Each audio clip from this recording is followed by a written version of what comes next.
What's going on, guys? Sync-WaVey back in with some more GBO2, and today we have the Zeta Plus, famously used by Amuro Ray. It's the Zeta Plus A1 mass production version of the Zeta Gundam. As you can see, like, this suit it's got good perks, right?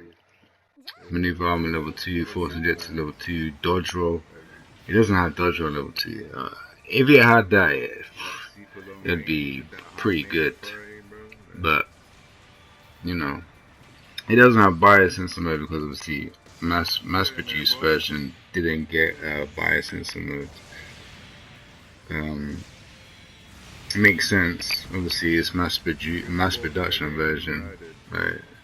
The bias sensor mode was like a hidden thing, like put in like after the Zeta Gundam was built. I can't remember the law. I think that's what. Right, but yeah, the bias sensor mode was just put in, kind of snuck in there, like, you know. But this is the mass production version of the Zeta Gundam. Doesn't actually have, which is quite weird. Doesn't actually have its own beam rifle against the Yakushiki beam rifle, which is odd. It should have its own beam rifle, and maybe later on it will get the option to use the Rizzo beam rifle, which has a beam bayonet on it. So yeah, it'll basically turn into a Hummer-Bee at that point. A beam bayonet. Like, they gotta be careful on the animation of that beam bayonet if they do that, because if it shares Zeta Gundam's animation for the beam bayonet, like that long thrusting poke that has crazy range, this suit probably become broken, like, with that. It doesn't have bias sensor, but you know, by the time Rizzo does come out, like, this suit probably be power crept, so it would probably be a good idea to give it that option to have that weapon, make it a bit stronger. And you can see this suit is kind of an oddball. Like, it's got like the identity of prototype Gundam, and the animation of the downswing is like you see that downswing that I did, like the beams are close together. That's prototype Gundam beam saber animation, double beam saber animation. Then it has like kind of like a Mark III feel to it, but like more of a close range. Like, those are the beam cannons right there that you can rapid fire, which is very good follow up.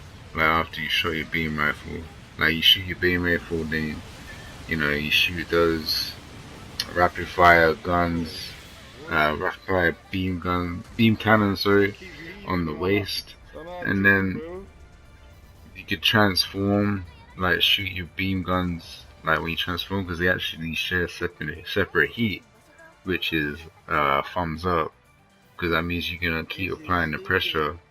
Like, transform, shoot them 3 times, it will stun them, and then shoot them again with your beam rifle, switch back, and then maybe empty the clip, get a little bit extra damage in, fly away, because it's literally got Hummer-Bee version of consumption when it's transformed. So it literally can transform in and out of transformation like exactly the same amount of times as the Hummer-Bee can, and fly forever, basically.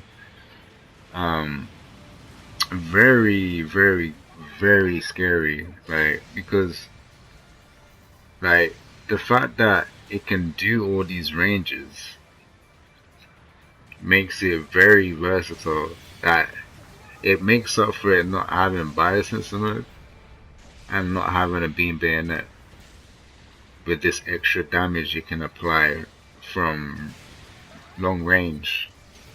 like mid to long range. So a beam rifle into waist cannons, transform, follow up with your twin beam guns, basically the same weapons, the waist cannons, but you know, in your transformation state. Like they actually they actually don't share the same heat rate, so you can you can empty your waist if you want to, transform, shoot those, reapply a stun after 3 hits, shoot your beam rifle again, fly out there, and rinse and repeat because your waist beam cannons actually come back really fast. So especially if you did all that what I just said, like by the time you flew back to wherever you position, like in a safe position, you can reapply that again, like beam rifle, waist cannons, fly, shoot them. You know, you can just keep recycling that, and obviously if you get close enough to do some devastating melee combos, I mean, this thing has some nasty melee combos. Especially to stuff that don't have a dodge roll. And obviously, if you're good enough at applying your neutral before your downswing, then you can literally do some crazy stuff. Like, let's put it that way. I don't really show anything crazy in this video, but look at this. Boop, boop, boop, boop. That right there reminded me of the Humblebee's beam rifles in transformation, but he has it as a waist guns that you can use after you beam. So, and you obviously you instant stun into those. You know, it's not like you have to charge your beam rifle like the Humblebee does. So this suit is a lot more versatile than the Humblebee is. And obviously instant stuns are the meta, man. Like if your suit has an instant stun, you know it's gonna be strong because it can stop anything in its tracks without worrying. I can stop a Qbeli in its tracks without worrying to charge my beam rifle like the Humblebee has to. So this suit may be the strongest raid right now, just because of the versatility it has. And like that, those downswings on certain, like he's got a high melee resistance, that's for sure. Because I know that suit can actually stick in the level 4, no, the level 4 and level 5 melee resistance, and level 3 and no level 5 and level 3 melee resistance, so you can get up to like 40 odd melee resistance with the 7th Gundam. I was still doing 5,400 damage on each downswing for that. I've seen this suit do up to 7,000 damage on a support.